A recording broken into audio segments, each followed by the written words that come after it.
Hello and welcome back to 3 Minutes or Less. On today's episode, as promised, we're going to be talking about Dawn of the Dead. See, I remember taking a dump in my pants watching this movie back when I was 10 years old. So, naturally, like anyone does, I decided to rewatch this movie, and it still made me take a dump in my pants. The fact that this movie can still retain its horror and thriller features years later makes me question which zombie movie is better, Dawn of the Dead or 28 Weeks Later. But now, let's talk about why this was a well-done zombie film. Vivian, honey, are you okay?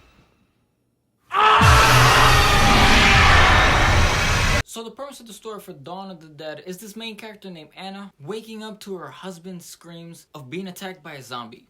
Keep in mind, the zombie is 10 years old. She is a 10-year-old zombie.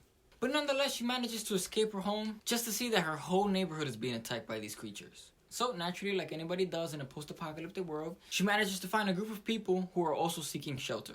So they start a little democratic group, as you would, and end up in the mall for shelter. Look up the road, there's a lot more of them. Why are they coming here? Maybe they're coming for us.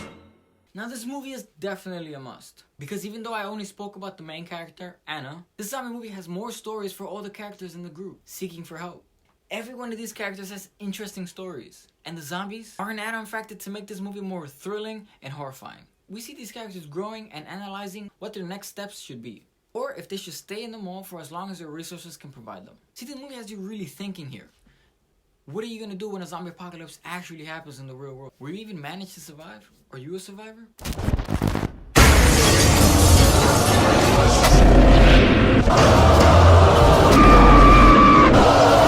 But anyways, overall, if you guys haven't seen this movie, then you better get on it, because I definitely give this movie my thumbs up seal of approval. It's like a roller coaster going up, collecting the audience's emotions. All building up, and then the thresh point happens. It makes you release your emotions in a mix of fright and anxiousness.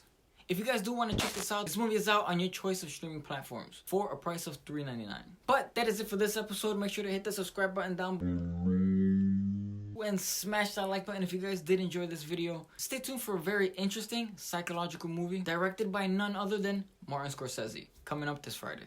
But now, for the question of the day, guys, tell me, what is your favorite zombie film? Leave all your creative responses down below.